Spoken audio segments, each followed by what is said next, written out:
हमारे प्यारे स्नेही बच्चों, तुम सबका हमारे परीक्षे ಚಾನಲ್ को दिल से स्वागत सुस्वागत. ನನ್ನೆಲ್ಲ ಪ್ರೀತಿಯ ವಿದ್ಯಾರ್ಥಿ ಮಿತ್ರರೇ, ತಮ್ಮೆಲ್ಲರ ನೆಚ್ಚಿನ ಮೆಚ್ಚಿನ ಪ್ರೀತಿಯ ನಿಮ್ಮ ಪರೀಕ್ಷೆ ಚಾನಲ್ಗೆ ಆತ್ಮೀಯ ಸ್ವಾಗತ. ಎಲ್ಲರಿಗೂ ಹೃದಯಪೂರ್ವಕ ಸ್ವಾಗತವನ್ನು ಕೋರ್ತೀನಿ ಮಕ್ಕಳೇ.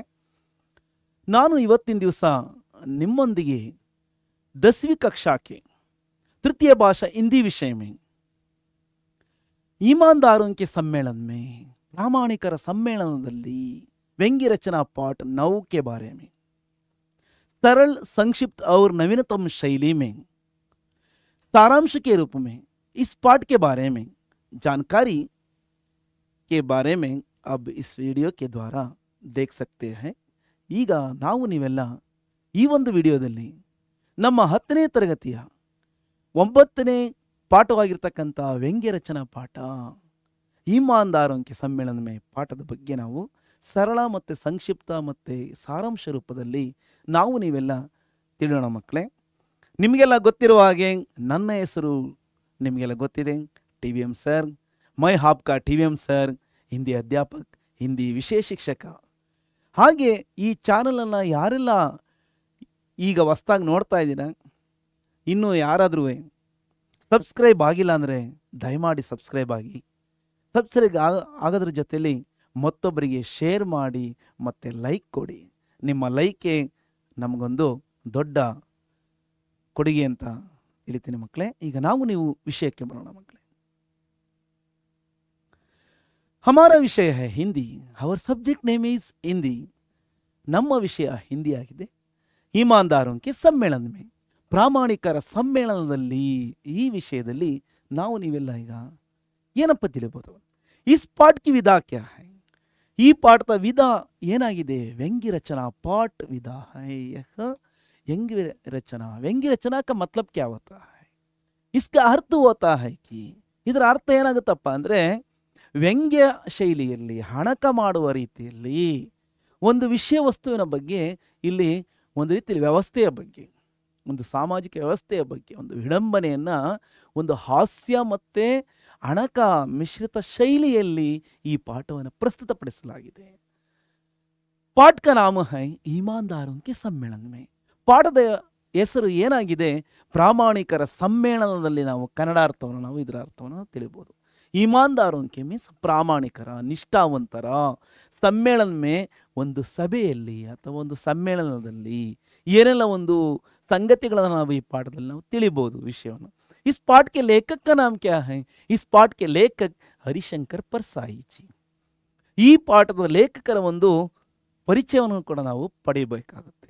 ಯಾಕಪ್ಪ ಅಂದರೆ ಲೇಖಕ ಪರಿಚಯದ ಬಗ್ಗೆ ಕೆಲವೊಂದು ಅಂಶಗಳು ನಮಗೆ ಗೊತ್ತಾಗಿದ್ದೇ ಆದರೆ ನಮ್ಮ ಪರೀಕ್ಷೆಗಳಲ್ಲಿ, ಯಾವುದೇ ಪರೀಕ್ಷೆಗಳಲ್ಲಿ, ಯೂನಿಟ್ ಟೆಸ್ಟ್ ಇರ್ಬೋದು ಅಥವಾ FAಗಳಲ್ಲಿರ್ಬೋದು, ಫೈನಲ್ ಎಕ್ಸಾಮಲ್ಲೂ ಕೂಡ ಲೇಖಕರ ಪರಿಚಯದ ಬಗ್ಗೆ 1 ಅಂಕಕ್ಕೆ ನಿಮಗೆ ಬರ್ತಕ್ಕಂಥ ಸಾಧ್ಯತೆ ನಿಚ್ಚಳವಾಗಿರುತ್ತೆ ಅಂತ ಹೇಳ್ತಾ ಲೇಖಕರ ಭಾವಚಿತ್ರವನ್ನು ನಾವು ನೀವೆಲ್ಲ ನೋಡ್ತಾ ಇದ್ದೀವಿ ಮಕ್ಕಳೇ. ಓಕೆ, ಹಾಗೆ ನಾವು इस पाठ के लेखक परिचय के बारे में कई अंशों को सभी ध्यान दे दीजिए. ಎಲ್ಲರೂ ಗಮನವನ್ನು ಕೊಡ್ರಿ ಮಕ್ಕಳೇ. सबसे पहला अंश क्या है, कलम को लेखक की तलवार मारने वाले श्री हरिशंकर परसाई हिंदी साहित्य जगत की एक बेजोड़ निधि है. ಕಲಂ ಮೀನ್ಸ್ ಲೇಖನಿಯನ್ನ. ಈ ಲೇಖನಿಯನ್ನ ಲೇಖಕರ ಒಂದು ಖಡ್ಗ, ತಲವಾರು ಮೀನ್ಸ್ ಖಡ್ಗ, ಲೇಖಕರ ಖಡ್ಗ ಅಥವಾ ಒಂದು ಕತ್ತಿ ಅಂತೇಳಿ ತಿಳಿದಿರ್ತಕ್ಕಂಥ ಹರಿಶಂಕರ್ ಪರ್ಸಾಯಿರವರು ಹಿಂದಿ ಸಾಹಿತ್ಯದ ಜಗತ್ತಿನ ಒಂದು ಅನುಪಮ ನಿಧಿ, ಅಥವಾ ಅವರನ್ನು ಯಾವುದೇ ರೀತಿಯಲ್ಲಿ ನಾವು ಅತ್ಯುತ್ಕೃಷ್ಟವಾಗಿ ನೋಡ್ತಕ್ಕಂಥ ಒಂದು ನಿಧಿಯಾಗಿದ್ದಾರೆ. ಬೇಜೋಡ್ ನಿಧಿ ಹೈ ಅಂದರೆ ಅನುಪಮವಾದ ಒಂದು ನಿಧಿಯಾಗಿದ್ದಾರೆ ಅಂತ ನಾವು ತಿಳಿಬೋದು ಮಕ್ಕಳೇ. ಓಕೆ, ಅವರಿಗೆ ಸರಿಸಾಟಿ ಆಗಿರ್ತಕ್ಕಂಥ ಲೇಖಕರು ಮತ್ತಾರು ಸಿಗೋದಕ್ಕೆ ವಿರಳ ಅಂತ ನಾವು ತಿಳಿಬೋದು. ಸೆಕೆಂಡ್ ಪಾಯಿಂಟ್ ಈಸ್ ಇನ್ಕಾ ಜನ್ಮ ಕಹಾ ಹುವಾ और कब हुआ. इनका जन्म मध्य प्रदेश के जमानी नामक गांव में हुआ था. कहा हुआ था इनका जन्म मध्य प्रदेश, उत्तर भारत के मध्य प्रदेश राज्य के जमानी नामक गांव में इनका जन्म हुआ। कब हुआ? 22 अगस्त महीने की 1924 को हुआ था। ಇವರ ಜನನ 22 ಆಗಸ್ಟ್ ತಿಂಗಳು 1924 ಇವರ ಜನನ ಆಯಿತು ಮಕ್ಕಳೇ। ಓಕೆ, इनकी कुछ प्रमुख रचनाएं हैं।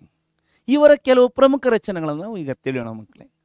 हंसते हैं रोते हैं, ನಗ್ತಾರೆ ಅಳ್ತಾರೆ, ಭೂತ್ ಕೆ ಪಾವ್ ಪೀಛೆ, ಭೂತದ ಕಾಲುಗಳು ಹಿಂದೆ, ಸದಾಚಾರ का तावीज, ಸದಾಚಾರದ ತಾಯತ, और ವೈಷ್ಣವ का फिसलन हादी, ವೈಷ್ಣವರ ಹೇಳು ಬೀಳುಗಳು, ಇಂತಹ ಒಂದು ಮುಖ್ಯ ಕೃತಿಗಳ ಒಂದು ಪರಿಚಯ ನಮಗೆ ಇಲ್ಲಿ ಆಗುತ್ತೆ। और एक चौथा अंश क्या है इनके बारे में?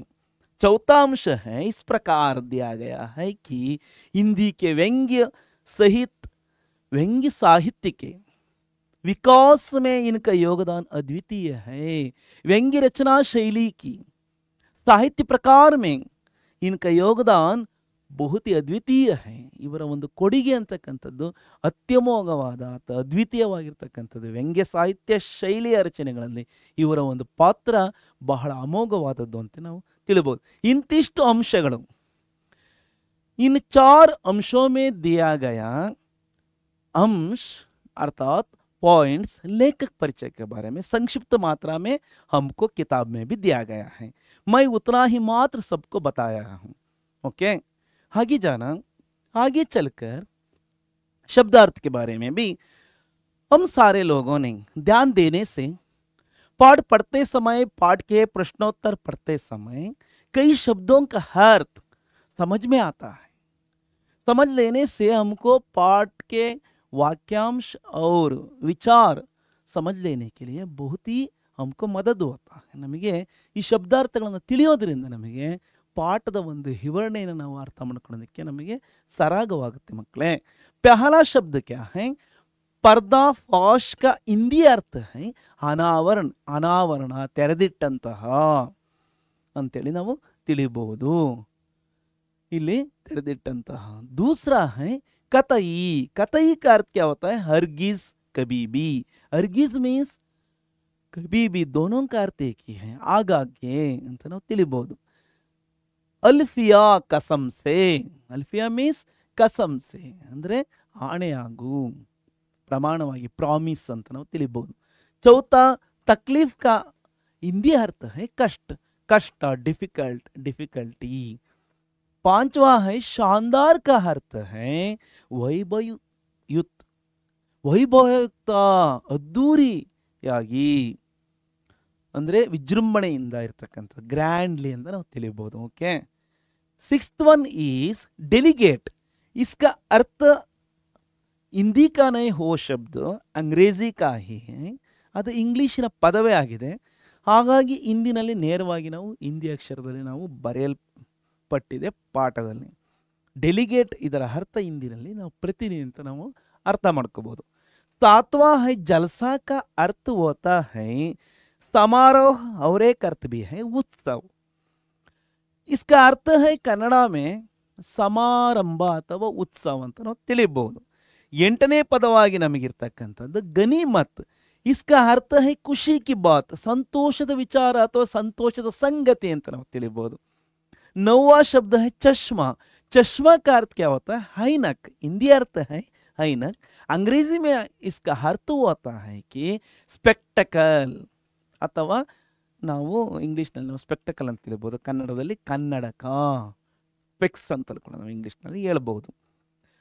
10th वन इज कागजात का अर्थ है कागज पत्र, ಕಾಗದ ಪತ್ರಗಳು ಅಂದರೆ ಡಾಕ್ಯುಮೆಂಟ್ಸ್ ಅಂತ ನಾವು ಇಂಗ್ಲಿಷ್ನಲ್ಲಿ ನಾವು ಅರ್ಥೈಸ್ಕೋಬಹುದು। ಓಕೆ, 11th वन इज हल्ला। हल्ला का मतलब शोर, गद्दला, साउंड, गलाटे ಅಂತ ನಾವು ತಿಳಿಬಹುದು। इत्मीनान का अर्थ है भरोसा, और एक अर्थ भी है विश्वास, ಭರವಸೆ, ವಿಶ್ವಾಸ ಅಥವಾ ನಂಬಿಕೆ ಅಂತ ನಾವು ತಿಳಿಬಹುದು। 13th वन इज अरारत का अर्थ है हल्का ज्वर, ಲೈಟ್ ಫೀವರ್ ಅಂದರೆ ಒಂದು ಸಣ್ಣ ಜ್ವರ ಅಂತಾರಲ್ಲ, ಅಷ್ಟೊಂದು ಜಾಸ್ತಿ ಇಲ್ಲ, ಸುಮ್ಮನೆ ಲೈಟ್ ಆಗಿದೆ ಜ್ವರ ಅಂತೇಳಿ ನಾವು ನೀವೆಲ್ಲ ಸಾಮಾನ್ಯವಾಗಿ ಮಾತಾಡೋದನ್ನು ಕೇಳಿರ್ತೀವಿ। अंतिम शब्द है शब्दार्थ के भाग में अर्गिज। अर्गिज के लिए हिंदी अर्थ है बिल्कुल, और एक अर्थ भी है किसी दिशा में भी, ಖಂಡಿತ, ಸರ್ವತ, ಯಾವುದೇ ದಿಶೆಯಲ್ಲೂ ಕೂಡ ನಾವು ಇಂತಿಷ್ಟು ಶಬ್ದಾರ್ಥಗಳನ್ನು ನಾವು ತಿಳಿಯಲ್ಪಟ್ಟಾಗ ನಮಗೆ ಈಗ ನಾವು ಸಾರಾಂಶವನ್ನು, ಇಡೀ ಪಾಠವನ್ನು ನಾವು ವಿವರವಾಗಿ ನೋಡಬೇಕು ಅಂದರೆ ಮಕ್ಕಳೇ, ನಮ್ಮದೇ ಚಾನಲ್ನಲ್ಲಿ ಅಂದರೆ ನಿಮ್ಮದೇ ಚಾನಲ್ನಲ್ಲಿ ಈ ಪಾಠದ ಒಂದು ಪೂರ್ಣ ವಿಡಿಯೋ ಪಾಠ ನಿಮಗೆ ನಮ್ಮ ಪ್ಲೇಲಿಸ್ಟ್ನಲ್ಲಿ ನೀವು ನೋಡ್ಬೋದು ಮಕ್ಕಳೇ. ಅಲ್ಲಿ ಡೀಟೇಲ್ ಆಗಿ ಪ್ರತಿ ಪೇಜಿನ ಪ್ರತಿ ವಾಕ್ಯಾಂಶವನ್ನು ನಿಮಗೆ ಅರ್ಥೈಸಿದೆ ಮಕ್ಕಳೇ. ಇಲ್ಲಿ ಸಂಕ್ಷಿಪ್ತ ಮಾತ್ರವಾಗಿ ಅಂದರೆ ಸಾರಾಂಶವನ್ನು ನಾನಿಲ್ಲಿ ಚಿಕ್ಕದಾಗಿ ಚೊಕ್ಕವಾಗಿ ಹೇಳೋದಕ್ಕೆ ಕಡಿಮೆ ಸಮಯದಲ್ಲಿ ನೀವು ಅರ್ಥ ಮಾಡಿಕೊಂಡು ನೀವು ನಿಮ್ಮ ಒಂದು ಸ್ಟಡಿ ಕಡೆ ರೈಟಿಂಗ್ ಇರ್ಬೋದು ಮತ್ತು ಪ್ರಾಕ್ಟೀಸ್, ಹೋಮ್ವರ್ಕು ಮತ್ತೊಂದು ಪ್ರಾಕ್ಟೀಸ್ ಮಾಡೋದಕ್ಕೆ ಅನುವಾಗಲಿ ಅಂತೇಳಿ, ಹಾಗಾಗಿ ಇಲ್ಲಿ ಸಾರಾಂಶ ರೂಪದಲ್ಲಿ ತಮ್ಮ ಮುಂದೆ ಈ ಪಾಠವನ್ನು प्रस्तुतपडिस्ता इದ್ದೀನಿ मಕ್ಕಳೇ. ओके, पाठ का परिचय अथवा उद्देश्य क्या है, हमको इस पाठ पढ़ने के लिए क्यों रखा गया है, इस पाठ पढ़ने से हमको क्या फायदा है, क्या जानकारी प्राप्त होता है, इसके बारे में इस तरह विचार हैं, सभी समझ लीजिए. प्रस्तुत व्यंग्य रचना में एक सामाजिक असंगति की ओर संकेत किया गया है. इसमें हास्य और व्यंग्य का सुंदर सम्मिश्रण है. इस रचना के माध्यम से परसाई जी ने ईमानदार कहलाने वाले लोगों की ही बेईमानी का पर्दाफाश किया है. ಪ್ರಸ್ತುತ ಈ ಒಂದು ವ್ಯಂಗ್ಯ ರಚನೆಯಲ್ಲಿ ಒಂದು ಸಾಮಾಜಿಕ ಅಸಂಗತಿಯ ಬಗ್ಗೆ, ಸಮಾಜದಲ್ಲಿ ಇರ್ತಕ್ಕಂಥ ಒಂದು ಔಚಿತ್ಯಪೂರ್ಣವಲ್ಲದ, ಅನುಚಿತವಾಗಿರ್ತಕ್ಕಂಥ, ಉಚಿತವಲ್ಲ, ಸೂಕ್ತವಲ್ಲದ ಒಂದು ಅಸಾಂದರ್ಭಿಕ ಘಟನೆಗಳ ಕಡೆ ಇಲ್ಲಿ ಸಂಕೇತಿಸಲಾಗಿದೆ, ಅಂದರೆ ಸೂಚಿಸಲಾಗಿದೆ, ನಿರ್ದೇಶಿಸಲಾಗಿದೆ. ಓಕೆ, ಇದರಲ್ಲಿ ಯಾವ ರೀತಿಯ ಒಂದು ರಚನೆಯನ್ನು ನಾವಿಲ್ಲಿ ನೋಡಬಹುದಾಗಿದೆ ಅಂದರೆ ಹಾಸ್ಯ ಮತ್ತು ವ್ಯಂಗ್ಯದ ಒಂದು ಸಮ್ಮಿಶ್ರಣವನ್ನು ನಾವು ನೋಡ್ಬೋದು. ಫನ್ನಿ ವಿತ್ ಒಂದು ರೀತಿಯಲ್ಲಿ ವ್ಯವಸ್ಥೆಯ ಬಗ್ಗೆ ಅಣಕಟೀಸನ ಮಾಡಿರ್ತಕ್ಕಂಥ ಒಂದು ಸುಂದರವಾದ ಒಂದು ಮಿಶ್ರಣ ಈ ಪಾಠದಲ್ಲಿ ನಮಗೆ ಕಾಣುತ್ತೆ. ನಗೆ ಇದೆ, ಜೊತೆ ನಗೆಯೊಂದಿಗೆ ಅಲ್ಲಿರ್ತಕ್ಕಂಥ ವಿರೋಧಾಭಾಸಗಳು, ಏನೆಲ್ಲ ಒಂದು ಮೆರಿಟ್ಸ್ ಜೊತೆಯಲ್ಲಿ ಡಿಮೆರಿಟ್ಸ್, ಏನೆಲ್ಲ ಒಂದು ಒಳಿತಿನ ಜೊತೆಯಲ್ಲಿ ಹಿಂದೆಯೇ ಈ ಸಮಾಜವನ್ನು ಯಾವ ರೀತಿ ನಾವು ನೋಡ್ಬೋದಾಗಿದೆ ಅಂತೇಳಿ ಈ ರಚನೆಯ ಒಂದು ಮಾಧ್ಯಮದಿಂದ ಪರ್ಸಾಯಿರವರು, ಲೇಖಕರಾಗಿರ್ತಕ್ಕಂಥ ಹರಿಶಂಕರ್ ಪರ್ಸಾಯಿರವರು ಪ್ರಾಮಾಣಿಕರು ಅಂತ ಹೇಳಿ ಯಾರೆಲ್ಲ ನಾವು ಹೇಳ್ಕೊತೀವಿ, ನಾನೊಬ್ಬ ಪ್ರಾಮಾಣಿಕ, ನಿಷ್ಠಾವಂತ, ಒಳ್ಳೆ ಸಿನ್ಸಿಯರ್ ಪರ್ಸನ್ ಅಂತೇಳಿ ಯಾರೆಲ್ಲ ಹೇಳ್ಕೊಂತಾರೋ ಅಂಥವರ ಒಂದು ಅಪ್ರಾಮಾಣಿಕತನದ ಒಂದು ಪರಿಚಯ ನಮಗಿಲ್ಲ ಆಗುತ್ತೆ. ಪರ್ದಾಫಾಶ್ ಮೀನ್ಸ್ ಅನಾವರಣ, ತೆರೆದಿರ್ತಕ್ಕಂಥ ಒಂದು ಇಲ್ಲಿ ಪರಿಚಯ ನಮಗೆ ಇಲ್ಲಿ ಉಂಟಾಗುತ್ತೆ, एक्सपोज ಆಗ್ತಕ್ಕಂಥದ್ದು. ओके, आगे देखिए, सीधा सा हम लोग पाठ का सारांश की ओर पॉइंट वाइज देख लेने से हमको पाठ का पूर्ण परिचय होता है. ನಾವೀಗ ಈ ಪಾಠವನ್ನು ನಾವು ಕೆಲವು ಪಾಯಿಂಟ್ಗಳ ಮುಖಾಂತರ ನಾವು ಅರ್ಥ ಮಾಡ್ಕೊತ ಹೋಗೋಣ. ಪಾಠದ ಮೊದಲನೇ ಪುಟದಲ್ಲಿ, ಎರಡನೇ ಪುಟ, 3, 4ನೇ ಪುಟದಲ್ಲಿ ಏನೆಲ್ಲ ಅಂಶಗಳನ್ನು ವಿಚಾರ ನಾವು ತಿಳ್ಕೊಂಡಿದ್ವಿ ಅದನ್ನು ಇಲ್ಲಿ ನಾವು point wise summary of the lesson in points, ಅಂಶಗಳ ಮುಖಾಂತರ, ಪಾಯಿಂಟ್ಗಳ ಮುಖಾಂತರ ನಾವು ಈ ಪಾಠವನ್ನು ನಾವು ಸಾರಾಂಶವನ್ನು ಅಂದರೆ ಅದರ ಒಂದು ಒಟ್ಟಾರೆ ಸಮ್ಮರಿಯನ್ನು ನಾವು ಇಲ್ಲಿ ತಿಳಿಯಬಹುದು. ಸಮ್ಮರಿ हिंदी विथ कन्नड़, हिंदी और कन्नड़ा के साथ इस पाठ का परिचय हमको इस वीडियो के द्वारा मिलेगा. देखिए, सबसे पहला अंश क्या है, ಎಲ್ಲದಕ್ಕಿಂತ ಮೊದಲ ಅಂಶ ಏನಪ್ಪ ಅಂದರೆ ನಮಗೆ ಪಾಠದ ಮೊದಲನೇ ಪುಟದಲ್ಲಿ ನಾವೇನು ತಿಳಿತೀವಿ, एक बार लेखक को एक पत्र मिला जिसमें लिखा था कि शहर में एक ईमानदारों का सम्मेलन किया जा रहा है, इसका उद्घाटन लेखक को करना था. ಅಂದರೆ ನಮಗೆ ಪಾಠದ ಮೊದಲ ಪುಟದಲ್ಲಿ ಇರ್ತಕ್ಕಂಥ ಒಂದೇ ಒಂದು ಏಕೈಕ ಪ್ಯಾರಾಗ್ರಾಫ್, ಒಂದು ಪ್ಯಾರಾದಲ್ಲಿರ್ತಕ್ಕಂಥ ವಿಚಾರ ಏನಪ್ಪ ಅಂದರೆ ಲೇಖಕರಿಗೆ ಒಂದು ಪತ್ರ ಬಂದಿರುತ್ತೆ. ಆ ಪತ್ರದಲ್ಲಿ ಒಂದು ವಿಷಯವನ್ನು, ಸಂಗತಿಯನ್ನು ಬರೆಯಲಾಗಿರುತ್ತೆ. ಏನಪ್ಪ ಬರೆಯಲಾಗಿದೆ ಅಂದರೆ, ಒಂದು ನಗರದಲ್ಲಿ ಅಥವಾ ಯಾವುದೋ ಒಂದು ಪಟ್ಟಣದಲ್ಲಿ ಪ್ರಾಮಾಣಿಕರ ಸಮ್ಮೇಳನವನ್ನು ಆಯೋಜನೆ ಮಾಡಲಾಗಿದೆ, ನಾವು ನಡೆಸ್ತಾ ಇದ್ದೀವಿ ಪ್ರಾಮಾಣಿಕರ ಒಂದು ಸಭೆಯನ್ನು ನಾವು ನಡೆಸ್ತಾ ಇದ್ದೀವಿ. ಆ ಒಂದು ಸಭೆಯ ಒಂದು ಇನಾಗ್ರೇಷನ್, ಉದ್ಘಾಟನೆ ಅಂದರೆ ಇನಾಗ್ರೇಷನ್ಗೆ ತಾವು ಬರಬೇಕು ಅಂತೇಳಿ ಇವ್ರನ್ನ ಸ್ವಾಗತವನ್ನು ಮಾಡ್ತಕ್ಕಂಥ, ವೆಲ್ಕಮ್ ಮಾಡ್ತಕ್ಕಂಥ ಒಂದು ಲೆಟರ್ ಲೇಖಕರಿಗೆ ಬಂದಿತ್ತು. ಓಕೆ, ಆ ಒಂದು ಪತ್ರದಲ್ಲಿರ್ತಕ್ಕಂಥ ಈ ವಿಷಯವನ್ನು ನಾವು ಆ ಪತ್ರ ಲೇಖಕರಿಗೆ ಸಿಕ್ಕಿದೆ. ಅದನ್ನು ಓದಿದರೆ ಆ ಒಂದು ಮನವಿಗೆ ಅವರು ಕೂಡ ಸ್ಪಂದಿಸಿ ಆ ಒಂದು ಸಭೆಯಲ್ಲಿ ಭಾಗವಹಿಸೋದಕ್ಕೆ ಹೋಗ್ತಾರೆ ಅಲ್ವಾ.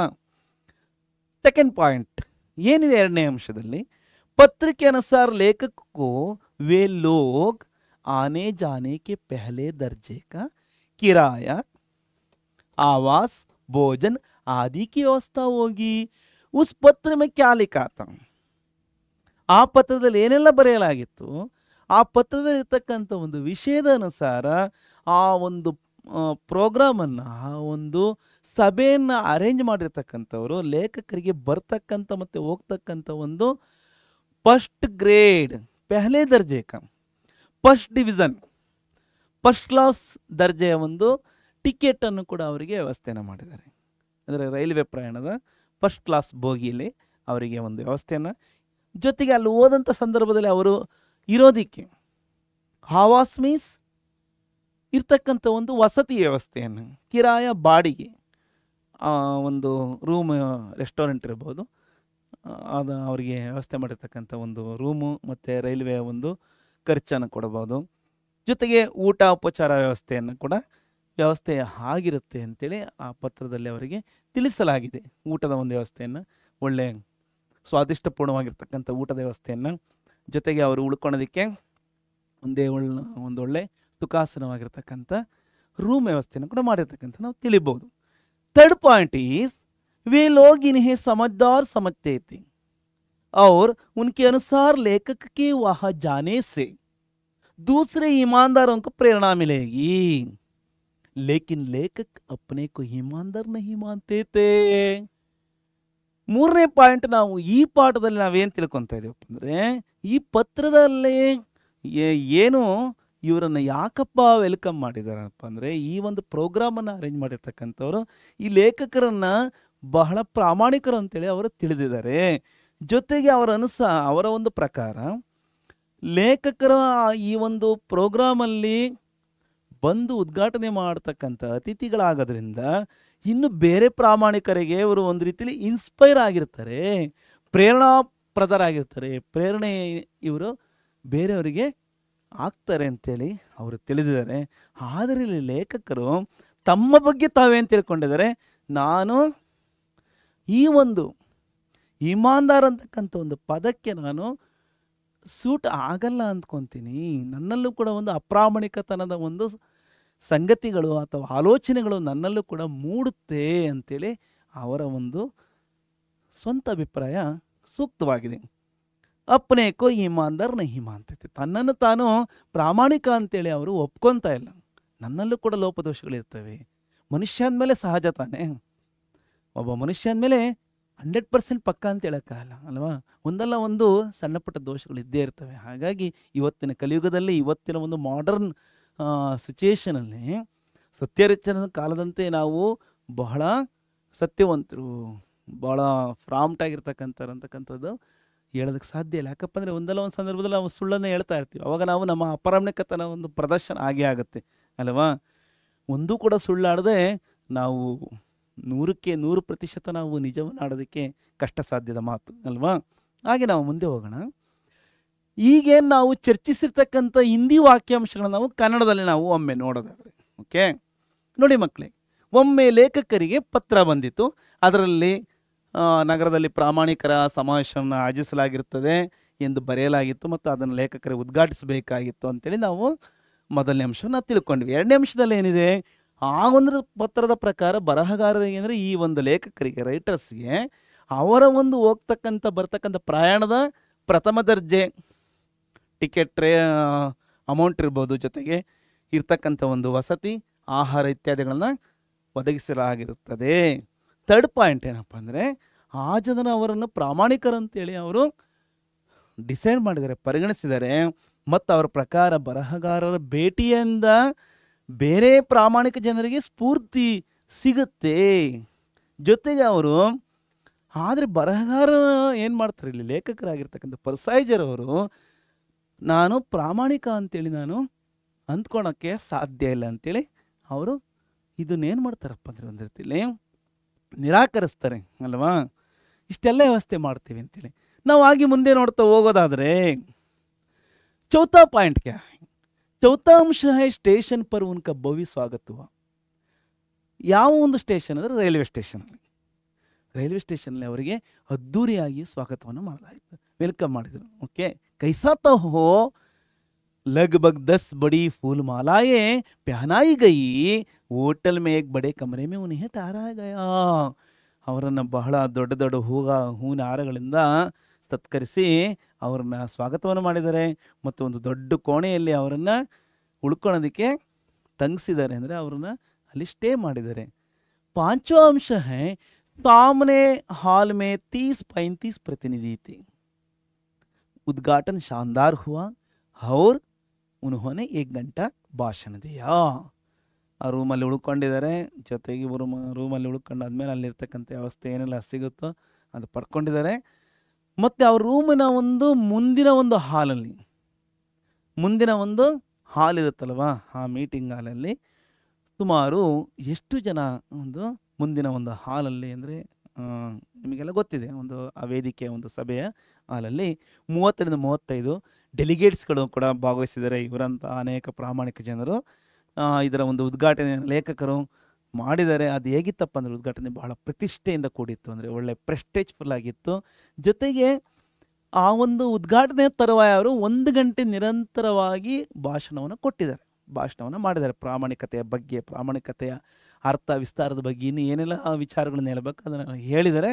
ಈಗ ನಾವು ಕನ್ನಡದಲ್ಲಿ ನಾವು ಅರ್ಥ ಮಾಡ್ಕೊಳ್ಳೋದಾದರೆ ನಾವು ಮತ್ತೊಮ್ಮೆ ಇಲ್ಲಿ ನಿಮಗೆ ಅಕ್ಷರ ರೂಪದಲ್ಲಿ ನಿಮಗೆ ಕೊಡಲಾಗಿದೆ. 10 ದೊಡ್ಡ ಹೂವಿನ ಹಾರಗಳನ್ನು ಹಾಕಿ ಅವರನ್ನು ನಿಲ್ದಾಣದಲ್ಲಿ ಅದ್ಧೂರಿಯಾಗಿ ಸ್ವಾಗತವನ್ನು ಮಾಡಲಾಯಿತು. ಹೋಟೆಲ್ನ ದೊಡ್ಡ ಕೋಣೆಯಲ್ಲಿ ಅವರಿಗೆ ವಸತಿ ಕಲ್ಪಿಸಲಾಗಿತ್ತು. ಹಾಗೆ 5ನೇ ಅಂಶವಾಗಿ ನಾವು ಕನ್ನಡದಲ್ಲಿ ನೋಡಿದ್ರೆ ಮುಂಭಾಗದ ಸಭಾಂಗಣದಲ್ಲಿ ಅಂದರೆ ಸಭೆಯ ಹಾಲ್ನಲ್ಲಿ 30-35 ಪ್ರತಿನಿಧಿಗಳಿದ್ದರು. ಜೊತೆಗೆ ಉದ್ಘಾಟನೆ ಬಹಳ ಫ್ಯಾಂಟಾಸ್ಟಿಕ್ ಆಗಿತ್ತು, ಅದ್ಭುತವಾಗಿತ್ತು. ಮತ್ತು 1 ಗಂಟೆ ಭಾಷಣವನ್ನು ಮಾಡಿದರು ಅಂತ ನಾನು ಈಗಾಗಲೇ ಹೇಳಿದ್ದೀನಿ. तरुवाया 6th पॉइंट क्या है? भाषण समाप्ति के बाद जब वे अपने कमरे में जाने के लिए तैयार हुए तो उन्होंने नए चप्पलों के बारे में पूछताछ की. ಭಾಷಣ ಮುಗಿದ ತರುವಾಯ ಲೇಖಕರು ಚಪ್ಪಲಿಯನ್ನು ಬಿಟ್ಟು ವೇದಿಕೆಗೆ ಹೋಗಿದ್ರು. ಮತ್ತು ವಾಪಸ್ ರಿಟರ್ನ್ ಆದಮೇಲೆ ಚಪ್ಪಲಿ ಬಿಡ್ತಕ್ಕಂಥ ಜಾಗದಲ್ಲಿ ತಮ್ಮ ಚಪ್ಪಲಿಗಳನ್ನು ಅವರು ಬಂದು ನೋಡಿದರೆ ಅಲ್ಲಿ ಹುಡುಕಾಡ್ತಾರೆ, ಅವ್ರ ಚಪ್ಪಲಿಗಳು ಕಾಣೆಯಾಗಿದ್ದಾವೆ. ಕಾಣೆಯಾದ ಸಲುವಾಗಿ ಅವರು ಏನು ಮಾಡ್ತಾರಪ್ಪ ಅಂದರೆ ಇನ್ನು ಅಲ್ಲಿರ್ತಕ್ಕಂಥ ಅನೇಕ ಜನನ ವಿಚಾರಿಸ್ತಾರೆ, ನನ್ನ ಚಪ್ಪಲಿ ಇಲ್ಲಿ ಬಿಟ್ಟಿದ್ದೆ, ಹೊಸ ಚಪ್ಪಲಿಗಳು ಏನಾದವು ಅಂತೇಳಿ ಅವರು ವಿಚಾರಣೆಯನ್ನು ಮಾಡ್ತಾ ಇದ್ದಾರೆ. ಓಕೆ, ಪೂಚತಾಚ್ ಮೀನ್ಸ್ ವಿಚಾರಣೆ, ಎನ್ಕ್ವೈರಿಯನ್ನು ಮಾಡ್ತಾರೆ. ಓಕೆ ನೋಡಿ, ದೊಡ್ಡ ದೊಡ್ಡ ಹೂವಿನ ಹಾರಗಳನ್ನು ಹಾಕಿದ್ದಾರೆ. ಮತ್ತು ರೈಲ್ವೆ ಸ್ಟೇಷನಲ್ಲಿ ಅವರನ್ನು ಭಾಳ ಅದ್ಧೂರಿಯಾಗಿ ಸ್ವಾಗತವನ್ನು ಮಾಡಿದ ಆಗಿತ್ತು. ಹಾಗೆ ನಾವು ಮುಂದೆ ಹೋಗೋಣ. ओके, नेक्स्ट 7th पॉइंट, लेखक ने तब एक सज्जन ईमानदार डेलीगेट के पैर देखे तो उनका चप्पल था. ಲೇಖಕರು ಅಲ್ಲಿರ್ತಕ್ಕಂಥ ಒಬ್ಬ ಸಭ್ಯಸ್ಥನಾಗಿರ್ತಕ್ಕಂಥ ಸಜ್ಜನ ಮೀನ್ಸ್ ಸಂಭಾವಿತ ಅಥವಾ ಸಭ್ಯಸ್ಥನಾಗಿರ್ತಕ್ಕಂಥ ಪ್ರಾಮಾಣಿಕ ಪ್ರತಿನಿಧಿಯ ಕಾಲುಗಳನ್ನು ನೋಡ್ತಾರೆ. ಕಾಲನ್ನು ನೋಡಿದರೆ ಅವರ ಕಾಲಲ್ಲಿ ಇವರದೇ ಚಪ್ಪಲಿಗಳು ಆಗಿದ್ವವು.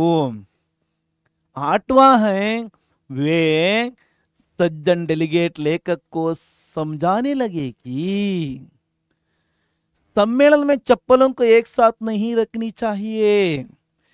एक चप्पल एक जगह और दूसरा चप्पल दूसरी जगह, तब चप्पलें चोरी नहीं होती. एक ही जगह जोड़ी होगी तो कोई भी पहन लेगा. मैंने ऐसा ही किया था.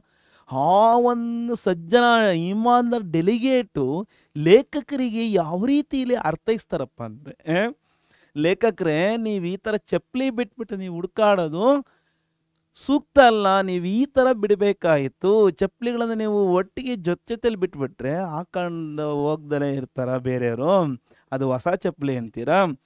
ಒಂದು ಚಪ್ಪಲಿಯನ್ನು ಒಂದು ಕಡೆ ಬಿಟ್ಟು ಇನ್ನೊಂದು ಚಪ್ಪಲಿನೇ ಮತ್ತೆ ಬೇರೊಂದು ಕಡೆ ಸ್ವಲ್ಪ ದೂರದಲ್ಲಿ ಬಿಟ್ಟಿದ್ದೇ ಆಗಿದ್ರೆ ಕಳ್ತನ ಆಗ್ತಿರ್ಲಿಲ್ಲ.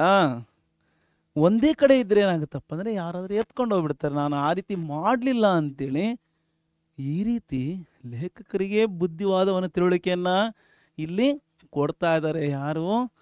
ಯಾರೋ ಒಬ್ಬ ಸಜ್ಜನ ಪ್ರಾಮಾಣಿಕ ಪ್ರತಿನಿಧಿ. ಓಕೆ, ನಾವು ಕನ್ನಡದಲ್ಲೂ ಕೂಡ ನಾವು 7ನೇ ಪಾಯಿಂಟಾಗಿ ನಾವು ನೋಡ್ತಾ ಇದ್ದೀವಿ. ಭಾಷಣ ಮುಗಿಸಿ ಕೋಣೆಗೆ ಹೋಗಲು ತಯಾರಾದಾಗ ಹೊಸ ಚಪ್ಪಲಿ ವಿಚಾರಿಸ್ತಾರೆ ಲೇಖಕರು. ನಂತರ ಒಬ್ಬ ಸಂಭಾವಿತ ಮತ್ತು ಪ್ರಾಮಾಣಿಕ ಪ್ರತಿನಿಧಿಯ ಪಾದಗಳನ್ನು ನೋಡ್ತಾರೆ. ಅವ್ರ ಚಪ್ಪಲಿ ಹಾಗೇನೆ ಅವರ ಕಾಲಗಳಲ್ಲಿದ್ದಂಥ ಚಪ್ಪಲಿಗಳು ಹಾಗೇ ಇತ್ತು. 8ನೇ ಅಂಶದಾಗಿ ನಾವು ಏನು ನೋಡೋದಪ್ಪ ಅಂದರೆ ಆ ಸಜ್ಜನ ಪ್ರತಿನಿಧಿ ಲೇಖಕರಿಗೆ ವಿವರಿಸಲು ಪ್ರಾರಂಭಿಸಿದರು. ಸಮ್ಮೇಳನದಲ್ಲಿ ಚಪ್ಪಲಿಯನ್ನು ಒಟ್ಟಿಗೆ ಇಡಬಾರ್ದು. ಒಂದು ಚಪ್ಪಲಿಯನ್ನು ಒಂದು ಸ್ಥಳದಲ್ಲಿ, ಇನ್ನೊಂದು ಚಪ್ಪಲಿಯನ್ನು ಇನ್ನೊಂದು ಸ್ಥಳದಲ್ಲಿ. ಆಗ ಚಪ್ಪಲಿಗಳು ಕಳತನ ಆಗೋದಿಲ್ಲ. ಅವುಗಳನ್ನು ಒಂದೇ ಸ್ಥಳದಲ್ಲಿ ಬಿಟ್ಟಿದ್ದೇ ಆದರೆ, ಇರಿಸಿದ್ದೇ ಆದರೆ ನಂತರ ಯಾರಾದರೂ ಅವುಗಳನ್ನು ಧರಿಸ್ಬೋದು. ಈ ರೀತಿ ಲೇಖಕರ ಚಪ್ಪಲಿಗಳು ಹೊಸ್ತಾಗಿ ಚೆನ್ನಾಗಿದ್ದವು. ಆದರೆ ಅಲ್ಲಿ ಯಾವ ಬೇರೆ ಕಿತ್ತೋಗಿರ್ತಕ್ಕಂಥ ಹರಿದೋಗಿರ್ತಕ್ಕಂಥ ಹಳೆ ಚಪ್ಪಲಿಗಳು ಆ ಜಾಗದಲ್ಲಿ ಇದ್ದವು. ಲೇಖಕರ ಈಗ ಅವರ ಪರಿಸ್ಥಿತಿಯಾಗಿದೆ ನೋಡಿ. ಮನಸ್ಸಿನಲ್ಲಿ ಭಾಳ ಕೋಪ ತಾಪ ಇದೆ. ನನ್ನ ಚಪ್ಪಲಿಗಳು ಯಾರು ಎತ್ಕೊಂಡವರಪ್ಪ ಅಂತೇಳಿ ಭಾಳ ಸಿಟ್ಟು ಬಂದಿದೆ. ನಮಗೆ ಈ ವಿಚಾರವನ್ನು ಸಂಗತಿಯನ್ನು ಕೇಳ್ತಾ ಇದ್ರೆ ನಮಗೆ ಒಂದು ರೀತಿಯಲ್ಲಿ ತಮಾಷೆ ಕಾಣ್ತಾ ಇದೆ ಅಲ್ವಾ, ನಗು ಬರ್ತಾ ಇದೆ. ಓಕೆ, ಹಾಗೆ ನಾವು ಮುಂದೆ ಹೋಗ್ತಾ ನೋಡೋದಾದ್ರೆ अभी नवा अंश में इस पाठ के बारे में हम सारे लोगों ने 3रे पृष्ठ में आए हैं. ನಾವೆಲ್ಲ ಈಗ 3ನೇ ಪುಟದಲ್ಲಿ ಬಂದಿದ್ದೀವಿ. 3ನೇ ಪೇಜಲ್ಲಿ ಇದರ ಬಗ್ಗೆ ಏನೆಲ್ಲ ಅಂಶ ಇದೆ. नवा अंश लेखक कमरे में जाकर देखते हैं तो बिस्तर पर से चादरें गायब थी. दूसरे दिन गोष्ठियां शुरू हो गई. रात को गोष्ठियों से लौटा, देखा कि 2 और चादरें गायब है. तीनों चली गई. ನೋಡಿ, ಲೇಖಕರು ಮತ್ತೆ ಅವರು ಕೋಣೆಯಲ್ಲಿ ಹೋಗಿ ನೋಡಿದ್ದೆ ಆದರೆ ಹಾಸಿಗೆಯಿಂದ ಅವರ ಹಾಸಿಗೆಯಿಂದ ಹೊದಿಕೆಗಳು, ಬ್ಲ್ಯಾಂಕೆಟ್ಸ್ಗಳೇ ಮಾಯ ಆಗಿಬಿಟ್ಟಿದ್ದಾವೆ. ಹೊತ್ಕೊಳ್ತಕ್ಕಂಥ ಬ್ಲ್ಯಾಂಕೆಟ್ಸ್ಗಳು, ಬೆಡ್ಶೀಟ್ಗಳೇ ಕಾಣೆ ಆಗಿಬಿಟ್ಟಿದ್ದಾವೆ ಅವರ ಹಾಸಿಗೆಯಲ್ಲಿಂದ. ಮತ್ತೊಂದು ದಿವಸ ಅವರು ಗೋಷ್ಠಿ ಏನಂದರೆ ಸಭೆನ ಈ ಸಮಾರಂಭವನ್ನು ಶುರುವಾಗಿತ್ತು. ಮತ್ತೆ ಅದು ರಾತ್ರಿ ವೇಳೆಯಲ್ಲ ಸಮಾರಂಭ ಮುಕ್ತಾಯ ಆಗಿ ಅವರು ಹಿಂದಿರುಗಿದಾಗ ವಾಪಸ್ಸಾದಾಗ ನೋಡಿದರೆ ಮತ್ತೆರಡು ಹೊದಿಕೆಗಳು ಕೂಡ, ಒಂದು ಆಲ್ರೆಡಿ ಕಾಣೆ ಆಗಿತ್ತು, ಮತ್ತಿನ್ನೂ 2 ಕಾಣೆ ಆಗಿದ್ವು. ಒಟ್ಟಾರೆ ಟೋಟಲಿ 3 ಕೂಡ ಅಲ್ಲಿ ಎಸ್ಕೇಪ್ ಆಗಿಬಿಟ್ಟಿದೆ. ಓಕೆ, 10वां अंश 10वां है. दूसरे दिन लेखक बैठक में जाने के लिए धूप का चश्मा खोजने लगा, लेकिन हो भी गायब. ಅವರು 2ನೇ ದಿವಸ ಸೆಕೆಂಡ್ ಡೇ ಲೇಖಕರು ಏನು ಮಾಡ್ತಾರಪ್ಪ ಅಂದರೆ ಮತ್ತೆ ಆ ಸಭೆಯಲ್ಲಿ, ಬೈಠಕ್ ಮೀನ್ಸ್ ಆ ಸಭೆಯಲ್ಲಿ ಮೀಟಿಂಗ್ನಲ್ಲಿ ಅವರು ಮತ್ತೆ ಅವರು ಜಾಯಿನ್ ಹೋಗೋದಕ್ಕೆ ಅವರು ಕನ್ನಡಕವನ್ನು ಧರಿಸೋಣ ಅಂತೇಳಿ ಕೂಲಿಂಗ್ ಗ್ಲಾಸನ್ನು ಅವರು ನೋಡ್ತಾರೆ. ಅವ್ರದ್ದೇ ಕೂಲಿಂಗ್ ಗ್ಲಾಸನ್ನು ನೋಡಿದರೆ ಅದು ಕೂಡ ಅಲ್ಲಿ ಮಾಯ ಆಗಿಬಿಟ್ಟಿದೆ. ಗಾಯಬ್ ಮೀನ್ಸ್ ಮಾಯಾ ಅಂದರೆ ಕಾಣೆ ಆಗಿಬಿಟ್ಟಿದೆ. ಇಸಿ ಸಮಯ ಬಗಲ್ ಕೆ ಕಮರೆ ಮೇ ಹಲ್ಲಾ ಹುವಾ ತಾ. ಅವರು ತನ್ನ ಸ್ಪೆಕ್ಸನ್ನು ಹುಡುಕ್ತಾ ಇದ್ದಾರೆ, ಕೂಲಿಂಗ್ ಗ್ಲಾಸನ್ನು, ಸನ್ ಗ್ಲಾಸನ್ನು ಹುಡುಕ್ತಾ ಇದ್ದಾರೆ. ಅದೇ ಟೈಮಲ್ಲಿ ಇವರ ಕೋಣೆಯ ಪಕ್ಕದ ಕೋಣೆಯಲ್ಲಿ ದೊಡ್ಡ ಸೌಂಡು ಕೇಳ್ತು, ಗಲಾಟೆ ಶುರುವಾಗಿದೆ. ಏನು ವಿಚಾರ? ಕಮರೆ ಮೇ ರೆಹನೆ ವಾಲೆ ಕ ಬ್ರೀಫ್ ಕೇಸ್ ನದಾರದ್ ಮೀನ್ಸ್ ಮಿಸ್ಸಿಂಗ್, ಕಾಣೆ ಆಗಿಬಿಟ್ಟಿದೆ. ಪಕ್ಕದ ಕೋಣೆಯಲ್ಲಿರ್ತಕ್ಕಂಥ ಯಾರ್ದು ಬ್ರೀಫ್ ಕೇಸು, ಸೂಟ್ ಕೇಸ್ ಏನಾಗಿದೆ, ಮಾಯ ಆಗಿಬಿಟ್ಟಿದೆ. Okay, 11th one. बैठक में 15 मिनट चाय की छुट्टी हुई. लोगों ने सहानुभूति प्रकट की. लेखक के चश्मा को एक दूसरे सज्जन लगाए थे. ಅವರ ಸನ್ ಗ್ಲಾಸ್ ಸಿಗಲಿಲ್ಲ, ಇನ್ನೇನು ಮಾಡೋದು, ಪ್ರೋಗ್ರಾಮ್ಗೆ ಲೇಟ್ ಆಗುತ್ತೆ, ತಡವಾಗುತ್ತೆ ಅಂತೇಳಿ ಅವರು ಆ ಪ್ರೋಗ್ರಾಮಲ್ಲಿ ಜಾಯಿನ್ ಆಗಿದ್ದಾರೆ, ಸೇರಿಕೊಂಡಿದ್ದಾರೆ. ಸೇರಿಕೊಂಡ ಸಂದರ್ಭದಲ್ಲಿ ಆ ಮೀಟಿಂಗಿನ ಮಧ್ಯದಲ್ಲಿ ಸ್ವಲ್ಪ ವಿರಾಮ ಸಿಗುತ್ತೆ, ಅಂದರೆ ವಿಶ್ರಾಂತಿ, ಬ್ರೇಕ್. ಯಾವ ಬ್ರೇಕ್? ಅದು ಟೀ ಬ್ರೇಕ್. ಆ ಟೀ ಬ್ರೇಕ್ ಬಿಡುವಿನ ವೇಳೆಯಲ್ಲಿ ಅಲ್ಲಿ ಅನೇಕ ವಸ್ತುಗಳು ಕಳವಾಗಿರ್ತಕ್ಕಂಥ, ಅದರಲ್ಲಿ ವಿಶೇಷವಾಗಿ ಲೇಖಕರ ರೂಮಲ್ಲೇ ಏನೆಲ್ಲ ವಸ್ತುಗಳು ಕಾಣೆ ಆಗ್ತಾ ಬಂದಿದ್ದಾವೆ ಅಂತ ನಾವೆಲ್ಲ ಈಗ ನೋಡ್ತಾ ಬಂದಿದ್ದೀವಿ. ಅವು ಬ್ಲ್ಯಾಂಕೆಟ್ಸ್, ಹೊದಿಕೆಗಳು, ಮತ್ತು ಇವರ ಒಂದು ಚಪ್ಪಲೆಗಳಿರ್ಬೋದು ಅಲ್ವಾ. ಹಾಗೆ ಕೂಲಿಂಗ್ ಗ್ಲಾಸ್ ಕಾಣೆ ಆಗಿರೋದ್ರ ಬಗ್ಗೆ ಎಲ್ಲರೂ ಒಂದು ರೀತಿಯಲ್ಲಿ ಸಿಂಪತಿಯನ್ನು ತೋರಿಸ್ತಾ ಇದ್ದಾರೆ. ಇತರರೆಲ್ಲ ಅಯ್ಯೋ ಹಿಂಗಾಗ್ಬಾರ್ದಾಯ್ತು, ಹಿಂಗೆಲ್ಲ ಕಳೆದೋಗ್ತಾ ಇದೆಯಾ, ಅದು ಎಂಥ ಒಂದು ಸಮಾರಂಭ, ಆ ಸಮಾರಂಭದ ಶೀರ್ಷಿಕೆ ಅಂಥದ್ದು, ಆ ಶೀರ್ಷಿಕೆಗೆ ಅಪಚಾರವಾಗಿ ಇಂತೆಲ್ಲ ನಡೀತಾ ಇದ್ದಾವಲ್ಲ, ಆ ಶೀರ್ಷಿಕೆ ವ್ಯತಿರಿಕ್ತವಾಗಿ ನಡೀತಾ ಇದ್ದಾವಲ್ಲ, ಥೋ ಎಂಥ ಅಶೋಭನೀಯವಾಗಿರ್ತಕ್ಕಂಥ ವಿಚಾರ ಸಂಗತಿ, ಹೀಗಾಗಬಾರ್ದತ್ತ, ಅಯ್ಯೋ ಪಾಪ ಅಂತ ಇದ್ದಾರೆ. ಸಹಾನುಭೂತಿ ಏನಂದರೆ ಒಂದು ಪೇಷನ್ಸನ್ನು ಅಲ್ಲಿ ವ್ಯಕ್ತ ಮಾಡ್ತಾರೆ. ಸ್ವಲ್ಪ ಕೂಲಾಗಿರಿ, ಸಿಗ್ಬೋದು, ಎಲ್ಲಾದರೂ ಇರುತ್ತೆ ಅಂಥೇಳಿ. ಆಗ ಅಲ್ಲಿ ಲೇಖಕರು ಆ ಒಂದು ಟೀ ಬ್ರೇಕಲ್ಲಿ ಯಾರೋ ಒಬ್ಬ ವ್ಯಕ್ತಿ, ಮತ್ತೊಬ್ಬರು ಸಜ್ಜನ ವ್ಯಕ್ತಿ, ಅಂದರೆ ಒಬ್ಬ ಸಂಭಾವಿತ ಪ್ರಾಮಾಣಿಕ ಅಂತೇಳಿ ಬಂದಿರತಕ್ಕಂಥ ವ್ಯಕ್ತಿಯ ಮುಖದಲ್ಲಿ ಇವರ ಒಂದು ಸ್ಪೆಕ್ಸು ನೋಡ್ತಾರೆ.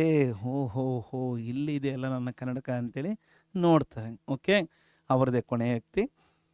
12वां अंश है, 12th पॉइंट्स ಏನಿದೆಯಪ್ಪ ಅಂದರೆ, ಲೇಖಕ್ और दूसरे लोगों के कमरे में बहुत से सामान खोने लगे, ಸ್ವಾಗತ ಸಮಿತಿ ಕೆ ಮಂತ್ರಿ ಕೋ ಶಿಕಾಯತ್ ಕಿ.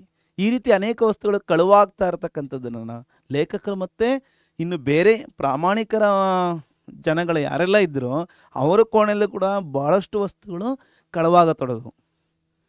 ಎಲ್ಲ ಯಾರ್ಯಾರು ಕದೀತಾ ಇರೋದು ವಿಚಾರ ಯಾವಾಗ ಗೊತ್ತಾಯಿತು, ಜಾಸ್ತಿ ಆಯಿತು, ಅವಾಗ ಏನು ಮಾಡ್ತಾರೆ, ಅವರೆಲ್ಲ ಸೇರಿಕೊಂಡು ಸ್ವಾಗತ ಸಮಿತಿಯ ಮಂತ್ರಿ ಇರ್ತಾರಲ್ವ, ಸೆಕ್ರೆಟ್ರಿ, ವೆಲ್ಕಮ್ ಕಮಿಟಿಯ ಸೆಕ್ರೆಟ್ರಿಗೆ ಇವರೇನು ಮಾಡ್ತಾರೆ, ದೂರನ್ನು ಕೊಡ್ತಾರೆ. 13 पॉइंट इज, स्वागत समिति के मंत्री ने सलाह दी कि पुलिस को बुलाकर सबकी तलाशी ली. ಆ ಸ್ವಾಗತ ಸಮಿತಿಯ ಮಂತ್ರಿ ಸೆಕ್ರೆಟ್ರಿ ಸಜೆಷನ್ ಕೊಟ್ಟಿದ್ದೇನಪ್ಪ ಅಂದರೆ, ಪೊಲೀಸನ್ನು ಕರೆಸಿಬಿಟ್ಟು ಎಲ್ಲರನ್ನೂ ಎನ್ಕ್ವೈರಿ ಮಾಡಬೇಕು, ತಪಾಸಣೆ ಮಾಡಬೇಕು, ಜಾಂಚ್ ಕರಾನ ಅಂದರೆ ತಲಾಶಿ ಮಾಡಿಸೋಣ ಅಂತೇಳಿ ಹೇಳಿದರೆ, ಅವಾಗ ಲೇಖಕರೇ ಅದಕ್ಕೆ ಏನಪ್ಪ ಯಾವ ರೀತಿ ರಿಪ್ಲೈ ಮಾಡ್ತಾರಪ್ಪ ಅಂದರೆ, ಲೇಖಕನೇ ಉನ್ಹೆ ಐಸಾ ಕರ್ನೆ ಸೆ ಮನಾ ಕರ್ ದಿಯಾ. ಲೇಖಕರು ನೀವು ಆ ರೀತಿ ಮಾಡೋದ್ರಿಂದ ಈ ಒಂದು ಸಮಾರಂಭಕ್ಕೆ ಬಹಳ ಏನಾಗುತ್ತಪ್ಪ ಅಂದರೆ ಬಹಳ ಅಪಚಾರ ಆಗುತ್ತೆ, ಆ ಸಮಾರಂಭದ ಮೀನಿಂಗೇ ಹೊರಟೋಗುತ್ತೆ, ಹಾಗಾಗಿ ಈ ರೀತಿ ಮಾಡೋದಕ್ಕೆ ನನಗೆ ಒಪ್ಪಿಗೆ ಇಲ್ಲ ಅಂತೇಳಿ ಅವರು ರಿಜೆಕ್ಟ್ ಮಾಡ್ತಾರೆ, ನಿರಾಕರಿಸ್ತಾರೆ. ಓಕೆ, बाद में 14वां अंश है, उनके अनुसार ईमानदारों के सम्मेलन में पुलिस ईमानदारों की तलाशी ले तो एक बड़ी अशोभनीय बात होगी. ಅಂದರೆ ಯಾಕಪ್ಪ ಅಂದರೆ ಅವ್ರು ನಿರಾಕರಣೆ ಮಾಡ್ತಾರಪ್ಪ ಅಂದರೆ, ಲೇಖಕರ ಅನುಸಾರ ಪ್ರಾಮಾಣಿಕ ಸಮ್ಮೇಳನದಲ್ಲಿ ಪೊಲೀಸ್ನರು ಬಂದರು ಪ್ರಾಮಾಣಿಕರನ್ನೇ ಚೆಕ್ ಮಾಡ್ತಾ ಇದ್ರೆ, ಈ ಒಂದು ಸಭೆಗೆ ಮತ್ತು ಜನಗಳಿಗೆ ಒಂದು ದೊಡ್ಡ ಒಂದು ಅಸಭ್ಯ ರೀತಿಯ ಒಂದು ಪ್ರದರ್ಶನ ಉಂಟಾಗುತ್ತೆ ಅಂತೇಳಿ ನಾವು ತಿಳಿಬೋದು ಮಕ್ಕಳೇ. ಓಕೆ, ಇಂತಿಷ್ಟು ನಾವು ತಿಳಿತಾ ಹೋದ್ಮೇಲೆ ನೋಡಿ, ಬ್ರೀಫ್ ಕೇಸ್ ಕೂಡ ಇಲ್ಲಿ ಕಳುವಾಗಿದೆ. ಯಾರ್ದೋ ಪ್ರತಿನಿಧಿಯ ಬ್ರೀಫ್ ಕೇಸ್, ಅದರಲ್ಲಿ ಕೆಲವೊಂದು ಕಾಗದ ಪತ್ರಗಳು ಕೂಡ ಇದ್ದವು ಅಂತ ನಮಗೆ ಗೊತ್ತಾಗುತ್ತೆ. ಕನ್ನಡದಲ್ಲಿ ನೀವೆಲ್ಲ ನೋಡ್ತಾ ಇದ್ದೀವಿ. ಈಗೆಲ್ಲ ಏನು ನಾವು 9, 10, 11, 12 ಅಂಶಗಳಲ್ಲಿ ನಾವು ಹಿಂದಿನಲ್ಲಿ ಚರ್ಚಿಸತಕ್ಕಂಥ ವಿಷಯಾಂಶ ಇಲ್ಲಿ ನಾವು ಕನ್ನಡದಲ್ಲೂ ಕೂಡ ನಾವು ಅರ್ಥೈಸ್ಕೋಬೋದು. ಲೇಖಕರ ಕೋಣೆಗೆ ಹೋಗಿ ನೋಡಿದಾಗ ಹಾಸಿಗೆಯಲ್ಲಿ ಬೆಡ್ಶೀಟ್ಗಳು ಕಾಣೆಯಾಗಿದ್ದು, ಮರುದಿನವೇ ಸಭೆಗಳು ಆರಂಭ ಆಗ್ತವೆ. ರಾತ್ರಿ ಸೆಮಿನಾರ್ಗಳಿಂದ ಹಿಂತಿರುಗಿ ನೋಡ್ತಾರೆ ಅವರು, ಇನ್ನೂ 2 ಬೆಡ್ಶೀಟ್ ನಾಪತ್ತೆ ಆಗಿರುತ್ತೆ. ಅದು ಗಮನಕ್ಕೆ ಬಂದು 3 ಹೊರಟೋಗಿದ್ದಾವಲ್ಲ ಅಂತೇಳಿ ಅವರು ಚಿಂತೆಗೊಳಗಾಗ್ತಾರೆ. 10th ಪಾಯಿಂಟು, ನೆಕ್ಸ್ಟ್ ಡೇ ಮರುದಿನ ಲೇಖಕ ಸಭೆಗೆ ಹೋಗಲು ಸನ್ಗ್ಲಾಸನ್ನು ಹುಡುಕ್ತಾರೆ. ಹುಡುಕಿದರೆ ಅವು ಕೂಡ ಕಾಣೆಯಾಗಿದ್ದು, ಇದೇ ವೇಳೆಯಲ್ಲಿ ಪಕ್ಕದ ಕೋಣೆಯಲ್ಲಿ ಗಲಾಟೆ ನಡೆಯುತ್ತೆ. ಗಲಾಟೆ ನಡೆದಿದ್ದು ಯಾಕಪ್ಪ ಅಂದರೆ ಅಲ್ಲಿ ಬ್ರೀಫ್ ಕೇಸು ನಾಪತ್ತೆ ಆಗಿರುತ್ತೆ. ಮತ್ತು 11ನೇ ಅಂಶವಾಗಿ ನಾವು ತಿಳಿಯೋದೇನಪ್ಪ ಅಂದರೆ, ಸಭೆಯಲ್ಲಿ 15 ನಿಮಿಷ ಚಹಾ ವಿರಾಮ ಇರುತ್ತೆ. ಆ ಸಮಯದಲ್ಲಿ ಜನಗಳು ಒಂದು ರೀತಿಯಲ್ಲಿ ಸಹಾನುಭೂತಿಯನ್ನು ಎಕ್ಸ್ಪ್ರೆಸ್ ಮಾಡ್ತಾರೆ, ಅಂದರೆ ವ್ಯಕ್ತಪಡಿಸ್ತಾರೆ. ಲೇಖಕರ ಕನ್ನಡಕ ಇನ್ನೊಬ್ಬ ಸಜ್ಜನ ಧರಿಸಿರೋದು ಅಲ್ಲಿ ನಾವು ಕಾಣ್ತೀವಿ. 12ನೇ ಅಂಶದಲ್ಲಿ ಏನಪ್ಪ ಅಂದರೆ, ಸ್ವಾಗತ ಸಮಿತಿ ಸಚಿವರಿಗೆ ದೂರನ್ನು ಕೊಡ್ತಾರೆ ಇವರೆಲ್ಲ ಸೇರಿಕೊಂಡು. ಅವ್ರೇನು ಹೇಳ್ತಾರಪ್ಪ ಅಂದರೆ, ಪೊಲೀಸ್ನನ್ನು ಕರೆಸಿಬಿಟ್ಟು ಎಲ್ಲರನ್ನ ಶೋಧಿಸ್ಬೇಕು ಅಂತ ಹೇಳಿದಾಗ, ಸ್ವಾಗತ ಸಮಿತಿಯ ಈ ಸಲಹೆಯನ್ನು ಲೇಖಕರು ಒಪ್ಪೋದಿಲ್ಲ. 13ನೇ ಅಂಶದಲ್ಲಿ ನಾವು ತಿಳಿಯೋದೇನಪ್ಪ ಅಂದರೆ, ಅವ್ರ ಪ್ರಕಾರ ಯಾಕಪ್ಪ ಒಪ್ಪಲ್ಲ ಅಂದರೆ, ಪ್ರಾಮಾಣಿಕ ಸಮಾವೇಶದಲ್ಲಿ ನಾವು ಪ್ರಾಮಾಣಿಕರನ್ನೇ ನಾವು ಪೊಲೀಸರ ಮುಖಾಂತರ ನಾವು ತಪಾಸಣೆ ಮಾಡಿದ್ದೇ ಆದರೆ ಅದು ಬಹಳ ಅಸಭ್ಯವಾದ ಒಂದು ಅನುಚಿತವಾದ ಒಂದು ಸಂಗತಿ ಆಗುತ್ತೆ, ಸೂಕ್ತ ಅಲ್ಲ ಅಂತೇಳಿ ನಾವು ತಿಳಿಬೋದು. ಅವರ ಸನ್ಗ್ಲಾಸ್ ಎಲ್ಲಿಟ್ಟಿರ್ತಾರೆ ಅಂತ ನಾವು ಪಾಠದಲ್ಲಿ ತಿಳಿದಿದ್ದೀವಿ. ಅವರ ಒಂದು ಟೇಬಲ್ ಮೇಲೆ ಅವರು ಇಟ್ಟಿದ್ರು. ಆ ಟೇಬಲ್ ಮೇಲೆ ಇಟ್ಟಿರ್ತಕ್ಕಂಥ ಒಂದು ಕೂಲಿಂಗ್ ಗ್ಲಾಸೇ ಇಲ್ಲಂಗಾಗಿರುತ್ತೆ. ಅವ್ರ ಬೆಡ್ಶೀಟ್ ಕೂಡ ಕಾಣೆಯಾಗಿದೆ. ಓಕೆ, ಇಷ್ಟು ನಾವು ತಿಳಿತಾ ನಾವು ಮುಂದೆ ಹೋಗ್ತಾ ಇದ್ರೆ 15ನೇ ಅಂಶವಾಗಿ ನಾವು ಏನು ತಿಳಿಬೋದು, लेखक रात को सोने के पहले अपनी दूसरी नई चप्पल, शेविंग का डिब्बा तब अपने सिर के नीचे रखकर सोए. ಎಲ್ಲ ಗೋಷ್ಠಿಗಳು, ಎಲ್ಲ ಸಭೆ, ಆ ಒಂದು ಕಾರ್ಯಕ್ರಮದ ಏನೆಲ್ಲ ಒಂದು ಅಜೆಂಡಾ ಇತ್ತು ಎಲ್ಲ ಮುಕ್ತಾಯ ಆಗ್ತಾ ಬಂತು. ಇನ್ನೇನು ಮುಗಿತಕ್ಕಂಥ ಒಂದು ಸಂದರ್ಭದಲ್ಲಿ ಲೇಖಕರು ಕೋಣೆಯಲ್ಲಿ ಯಾವ ರೀತಿ ಒಂದು ಅಲರ್ಟ್ ಆಗಿದ್ದಾರಪ್ಪ ಅಂದರೆ, ರಾತ್ರಿ ವೇಳೆ ಮಲಗಬೇಕಾದ್ರೆ ಅವರು ತಮ್ಮ ಮತ್ತೊಂದು ಈ ಹೊಸ ಚಪ್ಪಲಿಗಳು ತಗೊಂಡಿದ್ದಾರಲ್ವ, ಆ ಹೊಸ ಚಪ್ಪಲಿಗಳನ್ನು ಬೇರೆ ಚಪ್ಪಲಿಗಳನ್ನು ತಗೊಂಡ್ಬಿಟ್ರೆ ಇನ್ನೇನು ಮಾಡ್ತಾರೆ, ಅವು ಕಳಬೋದ್ವಲ್ಲ ಅಂತೇಳಿ ಮತ್ತು ಅವರು ಆ ಒಂದು ಕಾರ್ಯಕ್ರಮದಲ್ಲಿ ಅಟೆಂಡ್ ಆಗೋದಕ್ಕೆ ಮುಖವನ್ನು ಕ್ಷೌರ ಮಾಡ್ಕೋಬೇಕಾಯ್ತಲ್ವ, ಅಂದರೆ ಶೇವಿಂಗನ್ನು, ಆ ಶೇವಿಂಗ್ ಬಾಕ್ಸನ್ನು ಎಲ್ಲವನ್ನು ಕೂಡ ತಮ್ಮ ತಲೆಯ ಕೆಳಗೆ ದಿಂಬಿನ ಕೆಳಗಡೆ ಇಟ್ಕೊಂಡು ಮಲಗ್ತಾರೆ. ಪರ್ ತಾಲ ಗಾಯಬ್ತಾ, ಆದರೆ ಆ ಕೋಣೆಯ ಒಂದು ಬೀಗನೇ ಮಾಯ ಆಗ್ಬಿಟ್ಟಿದೆ. ಆ ಕೋಣೆಗಿರ್ತಕ್ಕಂಥ ಬೀಗ ಯಾಕಪ್ಪ ಈ ರೀತಿ ಅವ್ರು ಇಟ್ಕೊಳ್ಳೋದಕ್ಕೆ ಕಾರಣ ಏನಪ್ಪ ಅಂದರೆ, ಬೀಗ ಇರಲಿಲ್ಲ, ಮತ್ತು ಯಾರು ಬೇಕಾದರೂ ನುಗ್ಬೋದಾಗಿತ್ತು. ಓಕೆ, ತಾಲ ತಕ್ ಚುರಾಲಿಯ ಗಜಬ್ ಹೋಗ. ಇಷ್ಟೆಲ್ಲ ವಿಷಯ ನೋಡ್ತಾ ಇದ್ರೆ ಬಹಳ ಇದೆ, ಎಂಥ ಅದ್ಭುತವಾದ ಒಂದು ಸಂಗತಿ ಅಂತ ಅನಿಸುತ್ತೆ. ಬೀಗದವರೆಗೂ ಕೂಡ ಕಳತನ ಆಗೋಗ್ಬಿಟ್ಟಿತ್ತು. ಓಕೆ, ತಾಲ ತಕ್ ಚೋರಿ ಮೇ ಚಲಾ ಗಯಾ अब मैं बचा अगर रुका तो मैं ही चुरा लिया जाऊंगा. ಓಹೋ ಬೀಗದವರೆಗೂ ಕಳತನ ಆಗ್ಬಿಟ್ಟೈತೆ, ನಾನೊಬ್ಬ ಮಾತ್ರ ಉಳ್ಕೊಂಬಿಟ್ಟಿದ್ದೀನಿ. ನಾನಿನ್ನೂ ಇಲ್ಲೇ ಇದ್ದರೆ, ಇಲ್ಲೇ ನಾನು ವೆಯ್ಟ್ ಮಾಡ್ತಾ ಇದ್ರೆ, ಇಲ್ಲೇ ಇದ್ದಿದ್ದೆ ಆದರೆ ನನ್ನನ್ನು ಕೂಡ ಎತ್ತಾಕೊಂಡು ಹೋಗ್ಬೋದು, ಎಸ್ಕೇಪ್ ಆಗ್ಬೋದು, ನನ್ನನ್ನು ಕೂಡ ಕಳತನ ಮಾಡ್ಬಿಡ್ತಾರೆ ಅಂತೇಳಿ ಲೇಖಕರಿದ್ದಾರೆ. ಅಲ್ಲಿ ಸ್ವಾಗತ ಸಮಿತಿಯ ಮಂತ್ರಿಗಳ ಜೊತೆಯಲ್ಲಿ, ಸ್ವಾಗತ ಸಮಿತಿಯ ಸೆಕ್ರೆಟರಿಗಳ ಜೊತೆಯಲ್ಲಿ ತಮ್ಮ ಅಭಿಪ್ರಾಯವನ್ನು ಈ ರೀತಿ ಅವರು ವ್ಯಕ್ತಪಡಿಸ್ತಾರೆ. ಓಕೆ, 16th वन सुबह होते ही ये सब अंश पाठ के अंतिम पृष्ठ का है. ಕೊನೆಯ ಪುಟದಲ್ಲಿ ನಾವು ನೋಡ್ತಕ್ಕಂಥ ಈ ಸಂಗತಿಗಳು ನಾವು 15 ಮತ್ತು 16ನೇ ಅಂಶದಲ್ಲಿ, सुबह होते ही लेखक ने अपना सामान बांधा और अपने शहर लौटने के लिए स्टेशन चल पड़े. ತಮ್ಮ ಒಂದು ನಗರಕ್ಕೆ, ತಮ್ಮ ಒಂದು ಊರಿಗೆ ಅವರು ಹಿಂದಿರುಗಲು ಅವರು ಸ್ಟೇಷನ್ಗೆ ಹೊರಟುಬಿಟ್ರು. ತಮ್ಮೆಲ್ಲ ಲಗೇಜನ್ನು, ತಮ್ಮೆಲ್ಲ ವಸ್ತುಗಳನ್ನು, ಲಗೇಜನ್ನು ಪ್ಯಾಕಪ್ ಮಾಡಿದರು. ಅಂದರೆ ರಾತ್ರಿ ಮಲಗೋ ಮೊದಲು ಅವ್ರು ಏನು ಮಾಡ್ತಾರೆ, ತನ್ನೆಲ್ಲ ಹೊಸ ಚಪ್ಪಲಿಯನ್ನು ಮತ್ತು ಕ್ಷೌರದ ಪೆಟ್ಟಿಗೆಗಳನ್ನು, ಅಂದರೆ ಶೇವಿಂಗ್ ಬಾಕ್ಸನ್ನು ತನ್ನ ದಿಂಬಿನ ಕೆಳಗೆ, ತನ್ನ ತಲೆಯ ಕೆಳಗಡೆ ಇಟ್ಕೊಂಡು ಮಲಗ್ತಾರೆ. ಮತ್ತು ಬೆಳಿಗ್ಗೆ ತಕ್ಷಣ ಏನು ಮಾಡ್ತಾರೆ ಲೇಖಕರು, ತಮ್ಮೆಲ್ಲ ವಸ್ತುಗಳನ್ನು ಪ್ಯಾಕ್ ಮಾಡಿಬಿಟ್ಟು ತನ್ನ ಊರಿಗೆ ಹೋಗೋದಕ್ಕೆ ರೆಡಿಯಾಗಿದ್ದರು. ಇಷ್ಟಕ್ಕೆ ಇಂತಿಷ್ಟು ಅಂಶದೊಂದಿಗೆ ಈ ಒಂದು ವ್ಯಂಗ್ಯ ರಚನಾ ಪಾಠ ಮುಕ್ತಾಯ ಆಗುತ್ತೆ ಮಕ್ಕಳೇ. ಇದು ನಿಮಗೆ ಬಹಳ ಹಾಸ್ಯ ಮತ್ತು ಒಂದು ವ್ಯವಸ್ಥೆಯಲ್ಲಿರ್ತಕ್ಕಂಥ, ಯಾರೆಲ್ಲ ಒಂದು ಎಂಥ ಒಂದು ಸಮಾರಂಭದಲ್ಲಿ, ಎಂತಹ ಒಂದು ಅದಕ್ಕೆ ತದ್ವಿರುದ್ಧವಾದ ಒಂದು ನಡೆ ಅಲ್ಲಿ ನಡೆಯುತ್ತೆ ಅಂತೇಳಿ ನಾವು ಈ ಪಾಠ ಒಂದು ಉದಾಹರಣಾರ್ಥವಾಗಿ लेखक हरिशंकर परसाई जी हमको बहुत ही हास्य और ವ್ಯಂಗ್ಯ ಮಿಶ್ರಿತ ಶೈಲಿ में ಪ್ರಸ್ತುತ किया गया था. ನೋಡಿ, ಬೀಗನು ಕೂಡ ಕಳವಾಗಿತ್ತು, ಹೊಸ ಚಪ್ಪಲಿಗಳು ಅದು, ಮತ್ತು ಈ ಶೇವಿಂಗ್ ಬಾಕ್ಸ್ ಇವನ್ನೆಲ್ಲ ಅವರು ಸುರಕ್ಷಿತವಾಗಿ ತಲೆದಿಂಬಿನ ಕೆಳಗಡೆ ಇಟ್ಕೊಂಡು ಮಲಗ್ತಾರೆ. ಈ ಪಾಠದ ನೋಟ್ಸ್ ಜೊತೆಗೆ ಈ ಪಾಠಕ್ಕೆ ಸಂಬಂಧಪಟ್ಟಂತೆ ಕಳೆದ ಅನೇಕ ಪರೀಕ್ಷೆಗಳಲ್ಲಿರ್ಬೋದು, ವಾರ್ಷಿಕ ಪರೀಕ್ಷೆ ಇರ್ಬೋದು, ಮಿಡ್ ಟರ್ಮ್ ಎಕ್ಸಾಮ್ ಇರ್ಬೋದು, ಅಥವಾ ಪ್ರಿಪ್ರೇಟರಿ ಎಕ್ಸಾಮ್ ಇರ್ಬೋದು, ಯಾವುದೆಲ್ಲ ವರ್ಷದಲ್ಲಿ ಯಾವ ರೀತಿ ಪ್ರಶ್ನೆ ಈ ಪಾಠದಲ್ಲಿ ಬರಲಾಗಿತ್ತು ಅಥವಾ ಕೇಳಲಾಗಿತ್ತು, ಆ ಎಲ್ಲ ಪ್ರಶ್ನೆಗಳನ್ನು ನಿಮಗೆ 2 ಲಿಂಕ್ಸಲ್ಲಿ ನಾವು ಕೊಟ್ಟಿದ್ದೀವಿ. ಮೊದಲ ಲಿಂಕ್ ನಿಮಗೆ ನೋಟ್ಸ್ ಸಿಗುತ್ತೆ ಡಿಸ್ಕ್ರಿಪ್ಷನ್ ಬಾಕ್ಸಲ್ಲಿ. ನೀವು ಈ ವಿಡಿಯೋದ ಕೆಳಭಾಗದಲ್ಲಿರ್ತಕ್ಕಂಥ ಡಿಸ್ಕ್ರಿಪ್ಷನ್ ಬಾಕ್ಸನ್ನು ನೀವು ನೋಡಿದರೆ ಮೋರ್ ಇಂದ ನೀವು ಕೆಳಗಡೆ ನೋಡಿದ್ದೆ ಆದರೆ ಅಲ್ಲಿ ನೀವು ನೋಟ್ಸನ್ನು ಡೌನ್ಲೋಡ್ ಮಾಡ್ಕೊಳ್ಳಿ. ಜೊತೆಗೆ ಅದರ ಕೆಳಭಾಗದಲ್ಲಿ PYQ ಲಿಂಕ್ ಕೂಡ ಇರುತ್ತೆ, ಅದನ್ನು ಕೂಡ ಡೌನ್ಲೋಡ್ ಮಾಡ್ಕೊಳ್ಳಿ. ಈ ಎರಡನ್ನ ನೀವು ಡೌನ್ಲೋಡ್ ಮಾಡಿಕೊಂಡು ಸೇವ್ ಮಾಡ್ಕೊಳ್ಳಿ ಮತ್ತು ಸ್ಟಡಿ ಮಾಡಿ. ನಿಮ್ಮ ಪರೀಕ್ಷೆ ಅತ್ಯುತ್ತಮ ಬರೆಯೋದಕ್ಕೆ ನಿಮಗೆ ಈ ಸ್ಟಡಿ ಮೆಟೀರಿಯಲ್ಸು ಭಾಳ ತುಂಬ ಸಹಾಯಕವಾಗುತ್ತೆ ಅಂತ ನಾನು ನಿಮಗೆ ಭರವಸೆ ಕೊಡಬಲ್ಲೆ ಮಕ್ಕಳೇ. ಹಾಗೆ ಮತ್ತೊಂದು ಪೂರ್ಣ ವಿಡಿಯೋದಲ್ಲಿ ನಿಮಗೆ ಅದರಲ್ಲೂ ಕೂಡ ಲಿಂಕ್ ಇದೆ. ಅದರಲ್ಲಿ ಈ ರೀತಿ PDF ನೋಟ್ಸ್ ಅಥವಾ PYQ ಬದಲಾಗಿ ನಾವು ಆ ವಿಡಿಯೋದಲ್ಲಿ ಏನು ಕೊಟ್ಟಿದ್ದೀವಪ್ಪ ಅಂದರೆ, ಈ ಒಂದು ವಿಡಿಯೋದಲ್ಲಿ ನೀವು ಆ ಒಂದು ವಿಡಿಯೋದಲ್ಲಿ ಕಾಣ್ತಕ್ಕಂಥ ಏನಪ್ಪ ಅಂದರೆ ಈ PPT ಪ್ರೆಸೆಂಟೇಷನ್ಸ್ ನಿಮಗೆ ಡೌನ್ಲೋಡ್ ಲಿಂಕ್ ಇರುತ್ತೆ. ಆ PDF ಅನ್ನು ಕೂಡ ನೀವು ಡೌನ್ಲೋಡ್ ಮಾಡ್ಕೋಬೋದು. ಮತ್ತು ಇದರ ಒಂದು ನೋಟ್ಸ್, ಈ ವಿಡಿಯೋದಲ್ಲಿ ಇದರ ನೋಟ್ಸ್ ಮತ್ತು PYQ ನೀವು ಪ್ರಿಂಟ್ ಕೂಡ ನೀವು ತಗೊಂಡು ಇಟ್ಕೊಂಡ್ರೆ ಇನ್ನು ಒಳ್ಳೆಯದು. ಮತ್ತು ಕೇವಲ ಓದಬೇಡಿ, ಓದೋದ್ರ ಜೊತೆಯಲ್ಲಿ ಬರೆದು ಅಭ್ಯಾಸ ಮಾಡಿ ಅಂತ ಹೇಳ್ತಾ ನಾನು ಹಾಗೆ ಮುಂದೆ ಹೋಗ್ತಾ, ಇಷ್ಟು ವಿಷಯವನ್ನು ನಾವು ಅರ್ಥ ಮಾಡ್ಕೊಂಡಿದ್ದ ಮೇಲೆ ಈ ಪಾಠದ ಬಗ್ಗೆ ನಮ್ಮ ಮೈಂಡಲ್ಲಿ, ನಮ್ಮ ಮೆದುಳಲ್ಲಿ ಒಂದು ಪಿಕ್ಚರ್ ಇರಬೇಕು. ಏನಪ್ಪ ಅಂದರೆ ಮೈಂಡ್ ಮ್ಯಾಪ್ ಅಂತೇಳಿ, ಅಂದರೆ ಮನೋನಕ್ಷೆ.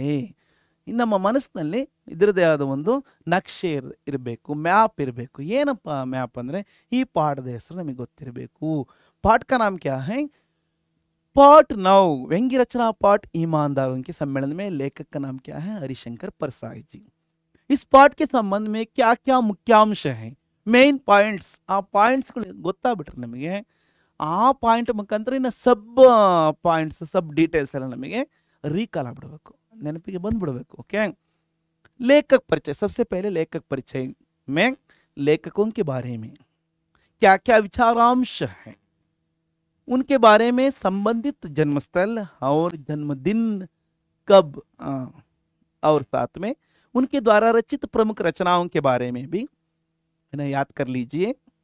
उसके साथ एक पाठ की विधा क्या है? व्यंग्य रचना विधा की पाठ है। इसमें ಪ್ರಧಾನ ಅಂಶ क्या है? ಬೇಯಿಮಾನಿ ಏಕ ಅವಗುಣ.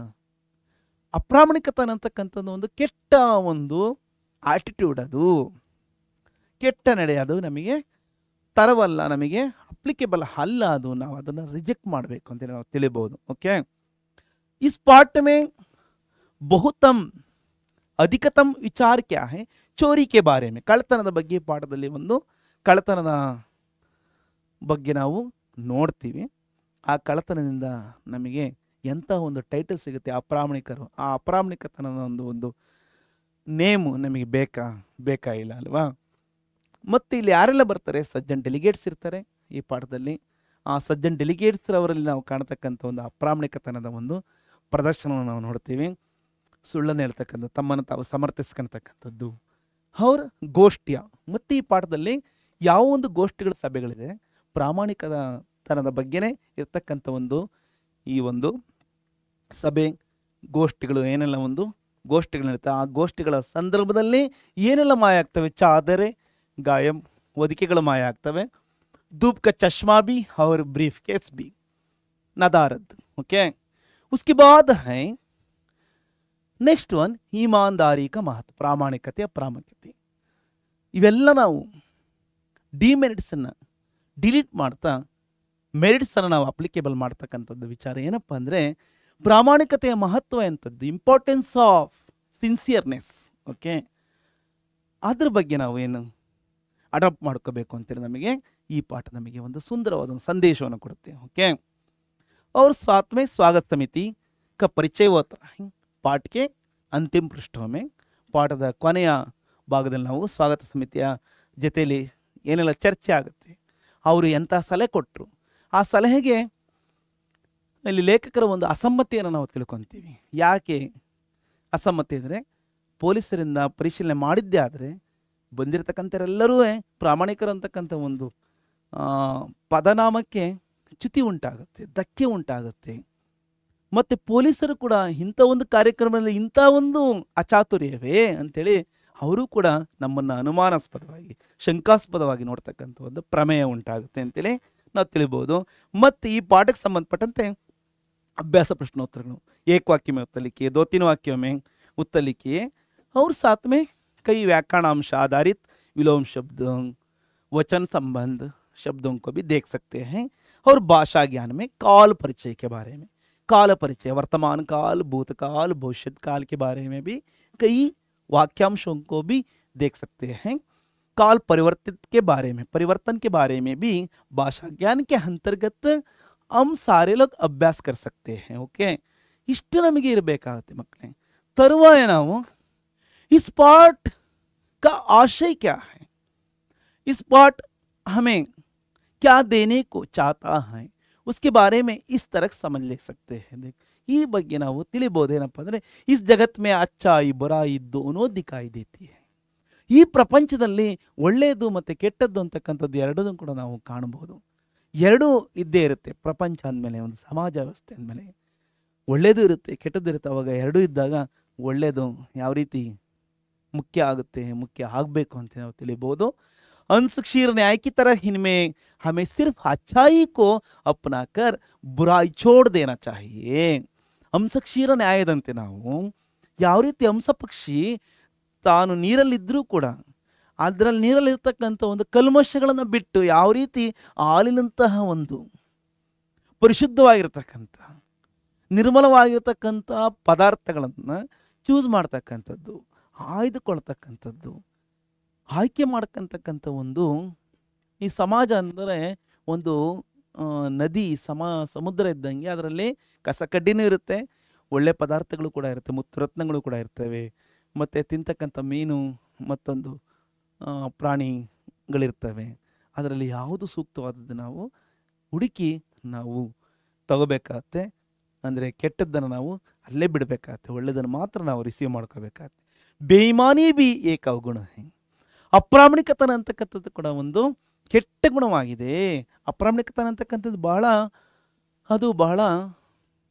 ಕೆಟ್ಟದ್ದು। ಅವಗುಣ ಅಂದರೆ ಅಂದರೆ ಒಳ್ಳೆ ಗುಣಕ್ಕೆ ತದ್ವಿರುದ್ಧವಾದದ್ದು, ಗೊತ್ತಾಯ್ತಾ।